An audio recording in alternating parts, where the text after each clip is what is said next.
Hey Jamie, just got back from doing a bunch of consultations today, and I thought I would, rather than typing up an email about the 10mm Beeline samples that you sent out, I thought I'd just make this little video because it's more fun, more nerdy, and less typing involved, so I don't have to worry about spell check. But alright, so here's my overall thoughts. Just looking at them, if these things were hanging up on a rack in a store,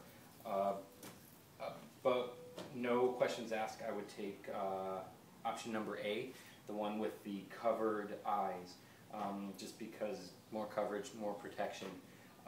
But if I actually picked them up and started feeling them, this stuff is way too loose, and I think, I don't know, but I'm assuming that you wove it loose so that you can complete that double braid splice. I don't know, I couldn't tell by feeling if it's a standard double braid polyester class 1 splice, or if you guys got something else going on in here, like a quarter-core style splice.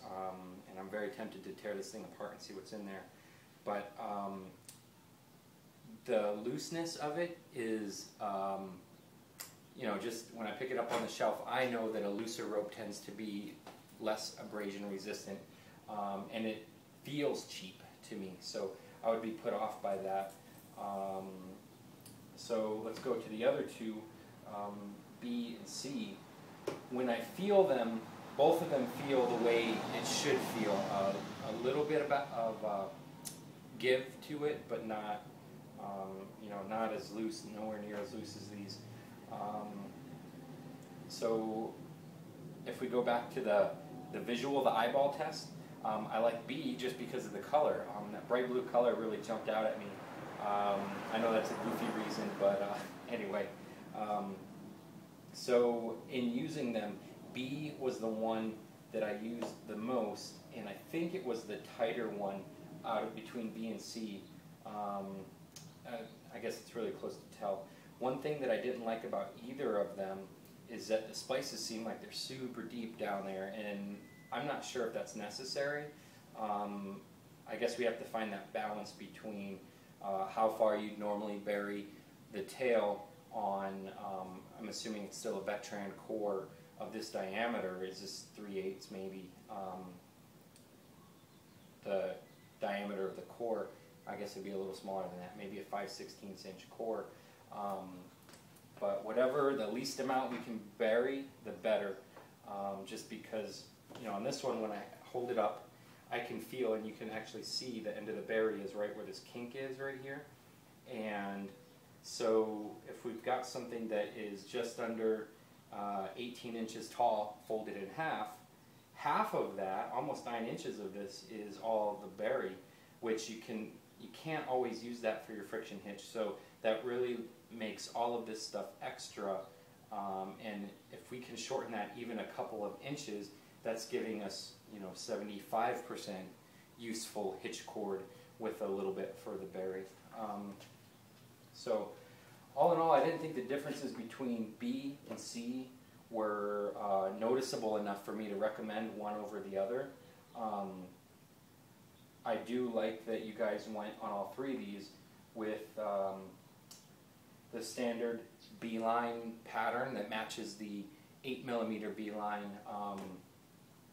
I think that's really good to bring kind of unity to the product line, if that makes sense. Before, the other two versions of Beeline shouldn't even have had the same name. They were different patterns on the outside, different materials, different splices, different sizes. Everything about them was different. So, you know, if we go with something like option B or C, they are the same thing. So if I were given a bunch of this rope, either B or C, I would probably experiment with shorter splices, consecutively shorter splices, break test them all, and see what is the shortest splice we can get away with and still meet that 5,000 or 5,400 pound requirement that we want to maintain. So I think that's about it. If there was a way to keep a covered splice on both Beelines, that would be phenomenal. A lot of guys complained to me that the maxi jacket coating wears through, and let me get a zoom in on all three of these. These have each been climbed in. I just climbed in one tree for a couple hours with it, and then I didn't really like it. I gave up on it. And I should also mention that on all of these, I was either using VT, usually 4 wraps, 3 braids. Sometimes that would change up. So I was either using a VT or the Michoacan, excuse me. And it was usually 6 wraps tucking under just one leg, one wrap, excuse me. But B and C were used for several hours of climbing. A really spent a lot of time on my lanyard as opposed to the actual climbing hitch. So let's get a close-up of the eyes. Let's see here. We'll start with, let's see, option A. Obviously, there's not going to be much to see with this one, but here we go. I can get this in focus. Maybe it's too close. Still too close. I know, we go like this. All right, so option A, no damage at all. I mean, these eyes still look brand new, which is to be expected. And then we go to option B, and here we are. We got a little bit of damage. Not really damage, just dirtiness right here where it's getting pinched up under the, I was using hitch climber, so you can see a little bit of that abrasion right here. It's starting to, I'm not going to say it's shredding the fibers, but it's, you know, it's pulling it out a little. And then this is number C, and C is in better condition. You can tell I haven't climbed on it as much as option number B.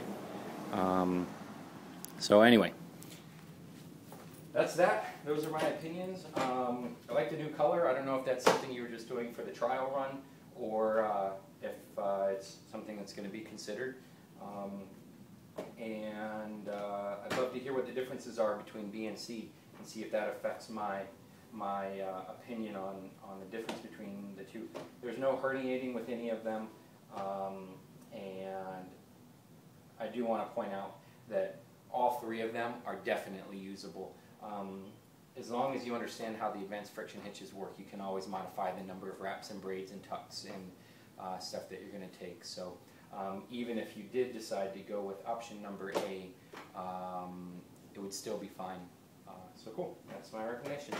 Peace.